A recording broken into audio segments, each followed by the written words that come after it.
요한계시록 18장 9절로 24절 말씀 제가 먼저 읽겠습니다.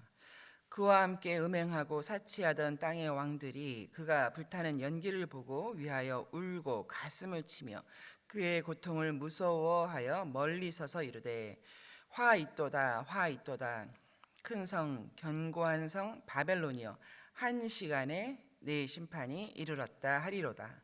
땅의 상인들이 그를 위하여 울고 애통하는 것은 다시 그들의 상품을 사는 자가 없음이라. 그 상품은 금과 은과 보석과 진주와 세마포와 자주 옷감과 비단과 붉은 옷감이요 각종 향목과 각종 상아 그릇이요 값진 나무와 구리와 철과 대리석으로 만든 각종 그릇이요 계피와 향료와 향과 향유와 유향과 포도주와 감람유와 구운 밀가루와 미리오 소와 양과 말과 수레와 종들과 사람의 영혼들이라. 바벨론아 네 영혼이 탐하던 과일이 내게서 떠났으며 맛있는 것들과 빛난 것들이 다 없어졌으니 사람들이 결코 이것들을 다시 보지 못하리로다. 바벨론으로 말미암아 치부한 이 상품의 상인들이 그의 고통을 무서워하여 멀리 서서 울고 애통하여 이르되 화 있도다 화 있도다 큰 성이여 세마포 옷과 자주 옷과 붉은 옷을 입고 금과 보석과 진주로 꾸민 것인데 그러한 부가 한 시간에 망하였도다. 모든 선장과 각처를 다니는 선객들과 선원들과 바다에서 일하는 자들이 멀리 서서 그가 불타는 연기를 보고 외쳐 이르되 이 큰 성과 같은 성이 어디 있느냐 하며 티끌을 자기 머리에 뿌리고 울며 애통하여 외쳐 이르되 화 있도다 화 있도다 이 큰 성이여 바다에서 배 부리는 모든 자들이 너의 보배로운 상품으로 치부하였더니 한 시간에 망하였도다. 우리 같이 읽겠습니다. 하늘과 성도들아 사도들과 선지자들아 그로 말미암아 즐거워하라. 하나님이 너희를 위하여 그에게 심판을 행하셨음이라 하더라. 이에 한 힘센 천사가 큰 맷돌 같은 돌을 들어 바다에 던져 이르되 큰 성 바벨론이 이같이 비참하게 던져져 결코 다시 보이지 아니하리로다. 또 검은 곳 하는 자와 풍류하는 자와 퉁소 부는 자와 나팔 부는 자들의 소리가 결코 다시 내 안에서 들리지 아니하고 어떠한 세공업자든지 결코 다시 내 안에서 보이지 아니하고 또 맷돌 소리가 결코 다시 내 안에서 들리지 아니하고 등불빛이 결코 다시 내 안에서 비치지 아니하고 신랑과 신부의 음성이 결코 다시 내 안에서 들리지 아니하리로다. 너의 상인들은 땅의 왕족들이라. 네 복술로 말미암아 만국이 미혹되었도다. 선지자들과 성도들과 및 땅 위에서 죽임을 당한 모든 자의 피가 그 성 중에 발견되었느니라 하더라. 바벨론 멸망에 대한 것으로 같이 읽으신 부분에 반복되는 표현들이 있습니다. 21절로 23절에서 보면 결코 다시 보이지 아니하리라. 결코 다시 들리지 아니하리라. 이렇게 6번 반복되고 있습니다. 이거 잠시 동안 숨겨졌거나 어디서 가려졌기 때문에 그런 것이 아니고 완전히 멸망당하였기 때문입니다. 그렇다고 해서 이 바벨론은 이렇게 멸망당하고 어디 다른 곳에 또 다른 바벨론을 찾으면 있는가, 이제 그런 의미가 아니죠. 세상 나라를 이렇게 표현하는 바벨론은 완전히 멸망당한다, 끝이다, 다시는 보이지도 들리지도 아니한다는 것이죠. 그렇습니다. 하나님의 때가, 정하신 때가 이르면 이렇게 영원히 사라질 것이 있는데 그 중에 하나가 이제 바벨론인 거죠. 하나님의 나라를 대적하여서 우리 맨 마지막에 읽은 것처럼 선지자의 피, 이제 이런 표현들이 나오잖아요. 그들이 핍박하고 했던 하나님의 나라를 대적하여 스스로 높아진 세상 나라는 완전히 멸망당할 것입니다. 이렇게 하나님께서 요한계시록을 통하여서 이렇게 정하신 기간이나 혹은 어떤 시점을 계시하시는 부분들이 있습니다. 여러분 많이 발견하셨을 거예요. 잠시 동안, 한동안, 우리 이런 표현들이 쭉 있었지 않습니까? 정해진 기간이 있다는 것이죠. 10일 동안, 5달 동안, 42달 동안, 하루 동안, 이런 표현들이 쭉 있어 왔습니다. 15번 이상 그렇게 있어 왔었죠. 그것이 권세가 됐든 뭐 고난이나 핍박이 됐든 그것은 영원한 것이 아니라 하나님께서 유여하신 그 정하신 기간 내에서만 있을 수 있는 일이다. 이렇게 분명하게 말씀을 해오셨죠. 또 오늘 본문처럼 결코 다시는 있지 아니하리라 해서 이것은 영원한 것, 영원한 단절에 관한 것들도 있습니다. 이제 그것이 오늘 본문의 바벨론이고요. 또 다시는 줄이지도 아니하고 목마르지도 아니하리라. 예, 이렇게 다시는 그러한 일이 없으리라. 또 다시는 만국을 미혹하지 못하게 하였다. 이런 표현들이 있었죠. 다시는 사망이 없고 애통하는 것이나 곡하는 것이나 아픈 것이 있지 아니하다. 이제 이런 표현들도 상당히 여러 번 나와 있었습니다. 종말의 때에 하나님의 작정과 통치하심이 어떠한지, 어떻게 이것을 정리해 나가고 완성해 나가시는지를 알 수 있는 그런 표현들입니다. 또 우리 삶에서도 이것이 정해진 어떤 기간 내에 있는 일이구나, 혹은 이것은 영원할 것이구나 하는 것이 사실 이 땅에서 하나님 나라를 살아가는 우리에게도 있습니다.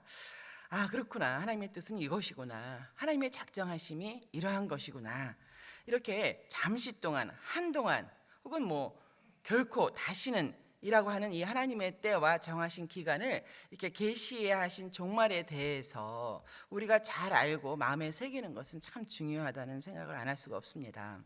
우리가 흔히 이 사람이 자신의 뿌리를 알 때, 자신의 뿌리, 내가 어디서 왔는지, 내가 어디로부터 왔는지 하는 자신의 뿌리, 자기 정체성 혹은 자기 인식을 건강하게 갖게 만든다고 하지 않습니까? 굉장히 중요하다고 말을 하잖아요. 맞는 말씀입니다. 그러나 그와 동일하게 나의 끝이 무엇인지, 내가 어디로 가는지, 내가 어디에 속한 자인지를 알 때에 자기 정체성은 물론이거니와 이 땅에서의 삶의 방향과 질이 다르다, 전혀 다르다는 것을 생각하지 않을 수가 없습니다. 여러분 생각해 보세요. 요한계시록의 말씀대로 그 끝을 어떻게 말씀하세요? 나는 승리자구나. 나에게는 면류관이 예비되어 있구나. 나는 승리의 개가를 부를 사람이구나. 내 이름을 생명책에 새기셨구나. 내 운명은 천국이구나. 이러한 우리 인생의 시작도 중요하지만 이 끝을 알게 하시는 요한계시록은 이 땅에서의 우리의 삶, 특별히 성도의 삶을 더없이 빛나고 아름답게 하지 않습니까? 그렇습니다. 특별히 이 세상 나라에서 하나님을 사모하고 하나님 나라를 섬기는 모든 시대의 기독교인들에게 있어서 이 종말이 주는 그런 어떤 소망적인 이 메시지가 없었다면 기독교인들은 많이 포기하거나 혹은 그 신앙 전술을 단절하거나 이렇게 해왔었을 것 같습니다. 이 종말이라고 하는 것은 오늘 본문과 같이 죄와 사망의 종말이고 성도에게 있어서는 그로부터의 영원한 구원이다. 특별히 세상 나라를 대표하는 바벨론에 대해서 21절에 이렇게 그림 언어로 표현되어 있는 거예요. 힘센 천사가 큰 맷돌 같은 돌을 들어서 바다에 던져버리는 거예요. 그러니까 이제 풍덩 들어가서 흔적도 자취도 없어지겠죠. 그와 같이 이같이 큰 성 바벨론, 하나님 나라를 대적하고 스스로 높아진 세상 나라는 결코 다시 있지 아니하리라는 하나님의 작정하심을 알 수가 있습니다. 따라서 우리 안에 혹시 내가 사모하고 추구하고 박수치고 혹은 그것에 미치지 못하는 나 자신을 비참하게 여기고 자녀를 닥달하고 혹시 이러한 모습이 있었다면 우리도 오늘 말씀을 통하여서 한번 우리 자신을 잘 점검해 볼 필요가 있습니다. 이같이 완전히 비참하게 멸하시는 바벨론은 무엇인가? 이것을 우리에게 알게 하시는 이유는 무엇인가? 이것이 오늘을 사는 우리와 관련이 있기 때문입니다. 오늘 본문에서 이 바벨론의 멸망을 뭐 안타까워하는 정도가 아니라 막 가슴을 치고 울고불고 뭐 같이 멸망하게 생겼다라는 그 세 부류의 사람들이 나옵니다. 이제 그들을 통해서 알 수 있는 거죠. 왜냐하면 그들이 세워간 나라이거든요. 그들이 박수치고 그들이 쫓아간 나라거든요. 첫째는 9절에 있죠. 땅의 왕들입니다. 9절에 있는 그와 함께 음행하고 사치하던 땅의 왕들이 그가 불타는 연기를 보고 위하여 울고 가슴을 치고 이제 이런 표현들이 있습니다. 땅의 왕들, 함께 음행하고 사치했던 땅의 왕들입니다. 바벨론과 야합하여서 정도에 넘치는 세상의 사치를 즐기고 하나님을 떠나 대적하던 세상의 통치자들인 것이죠. 뭐 자신들에게는 더없이 좋은 왕국이죠. 자기 나라입니다. 자기 세상인 것이죠. 이것이 불타고 사라지니 이제 애통하다는 그런 표현입니다. 바벨론은 이렇게 음행하고 사치하던 땅의 왕들이 다스리는 나라구나. 그들이 주도해가는 나라구나. 또 두 번째로는 11절에 있습니다. 11절에 땅의 상인들입니다. 땅의 왕들과 마찬가지로 바벨론으로 인하여서 치부했던 상인들이고 그들의 그 상인들의 물품 목록들이 쭉 나열되어 있습니다.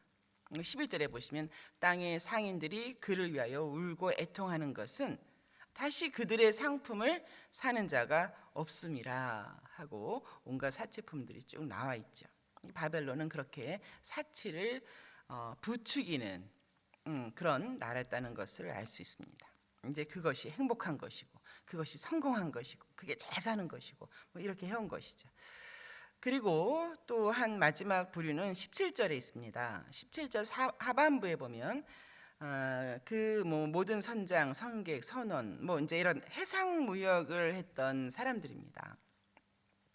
해상 무역을 했던 사람들에 대해서 19절에 보니까 마찬가지죠. 티끌을 자기 머리에 뿌리고 울며 애통하면서 화이또다 화이또다 이 큰 성이여 바다에서 배부리는 모든 자들이 너의 보배로운 상품으로 치부하였더니 한 시간에 망하였도다. 이런 표현은 세 번 다 반복됐죠. 한 시간에 망하였다.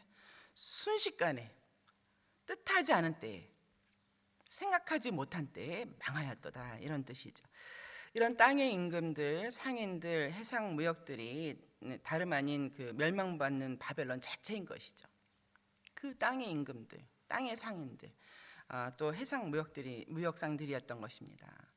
근데 이것이 그 놀라운 것이 이런 상인들과 해상 무역인들의 사업 품목 중에는 그 13절 하반절에 종들과 사람의 영혼들이 같이 포함되어 있습니다. 노예 무역인 것이죠. 뭐 언젠가 뭐 좀 한 몇 년 전인 것 같습니다. 노예 무역상들의 후예들이 그 400여 년이 지났음에도 불구하고 자신들의 조상들이 뭐 다는 아니지만 그 후예들 중에 기독교인들이 있었던 거예요. 이제 그 사람들이 우리의 조상들이 정말 말로 다 할 수 없는 악한 죄를 저질렀구나 하면서 참회하고 그 노예로 뭐 사왔든 혹은 약탈했던 하는 나라에 참여하는 그런 또 일이 있었습니다. 뭐 16세기부터 19세기 초까지 뭐 우리 잘 알고 있잖아요. 뭐 상간무역이라고 해서 아프리카에서 흔히 뭐 노예 헌터라고 하나요? 그 노예를 그들을 통해서 사기 위해서 총과 무기를 갖다 주고 그 노예를 사다가 중남미에 있는 사탕수수밭에 노예로 팔아버리고 거기서 다시 설탕을 가지고 영국과 유럽에 가서 뭐 어마어마한 그 부를 누리지 않았습니까? 뭐 그랬던 그것이나 지금 오늘 본문에 있는 것이나 매일 일반입니다. 자, 그렇습니다. 그것이 뭐 이 바벨론이라고 하는 것이 지금 이 성경에 기록되었던 때의 그때 상황에서의 세상 나라만이 아니라 지속적으로 우리 인류 가운데 이 땅 위에 이렇게 존재해 왔다는 것이죠. 뭐 영국만 그랬습니까? 포르투갈, 일본, 거진 모든 나라들이 다 그런 노예 무역, 삼각 무역에 참여하지 않았습니까? 그런 불의한 무역으로 치부하는 것이 이 인류의 역사이고 세상 나라입니다. 뭐 이런 예가 너무 많죠. 아편 전쟁 때도 그렇고. 근데 모양만 달랐지 지금도 저는 그렇다고 봅니다. 뭐 어쩔 수 없이 그런다고 하지만 무기를 엄청나게 팔고 있지 않습니까? 뭐 그렇게 이것이 뭐 지금 무역이라는 형태는 아닙니다만 뭐 이런 것이 다 암암리에 그 감춰진 어떤 바벨론이라고 하는 나라의 그 속성을 계속 갖고 있는 것이죠. 참 고질적인 그런 이 악한 바벨론 나라가 지속적으로 우리 가운데 있는 것입니다. 그렇습니다. 오늘 본문에서 있는 것처럼 불의함으로 치부하고 사치하고 그것이 우상이 되는 곳은 어디나 바벨론입니다. 말씀을 맺겠습니다. 여기 20절에 보니까 하늘과 이제 하늘이야 천사들이죠. 하늘과 성도들과 사도들과 선지자들아, 그로 말미암아 즐거워하라. 하나님이 너희를 위하여 그에게 심판을 행하였음이라 하더라. 우리 하나님은 구원의 하나님이십니다. 뭐 우리 성경 구약에 나오듯이 이스라엘을 택하신 민족 이스라엘을 애굽으로부터 구원하셔서 하나님을 예배할 수 있는 자유자가 되게 구원하셨지 않습니까?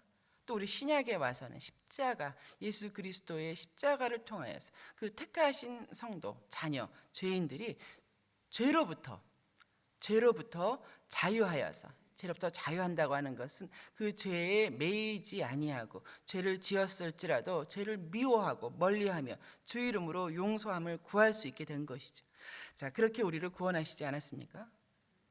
그래도 아까 말씀하신 것처럼 지속적으로 우리는 바벨론이 권세 잡은 땅에 살고 있고 그로 인하여서 핍박받고 있고 암암리에 미혹되고 하는 이 상황에서 최후 심판 때는 구원받은 성도들을 위하여 이 바벨론 나라로부터, 세상 나라부터 완전히 구원하셔서 새하늘 새 땅에 당당한 시민이 되게 하시는 것이죠. 다시는 사망도 없고 눈물도 없고 아픈 자가 없는 그런 나라를 만드시는 정말 구원의 하나님이시지 않습니까? 따라서 오늘 본문의 바벨론, 땅의 왕들과 땅의 상인들이 추구하고 만들고 선전한 그런 나라의 이 최후 심판을 보면서 명심하고 또 명심할 것은 우리가 이 땅을 살아가되 이 세상에 미혹되지도 말아야 하고 또 더 나아가 사랑해서는 안 된다. 세상을 사랑해서는 안 된다. 세상을 사랑하는 자는 오늘 본문에 있는 바벨론, 세상에 속한 자이다. 이 요한계시록을 기록한 사도 요한이 말하는 세상에 대한 것들이 있어요. 요한복음도 있고 요한 1, 2, 3, 4에도 쭉 있습니다. 그것을 쭉 찾아보니까 사도 요한은 이 세상에 대해서 이렇게 기록을 했습니다. 요한복음 3장 19절에 그 정죄는 이것이니 곧 빛이, 그러니까 예수님이시죠. 하나님이시죠. 빛이 세상에 왔을 때 사람들이 자기 행위가 악함으로 빛보다 어둠을 더 사랑하는 것이다.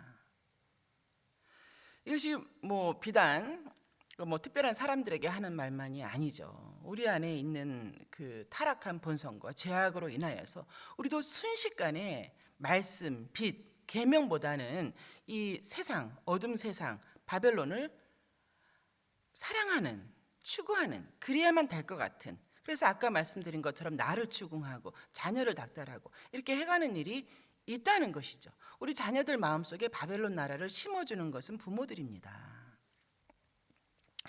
자, 그렇습니다. 빛보다 어둠을 사랑하는 그 결정체가 바벨론이거든요.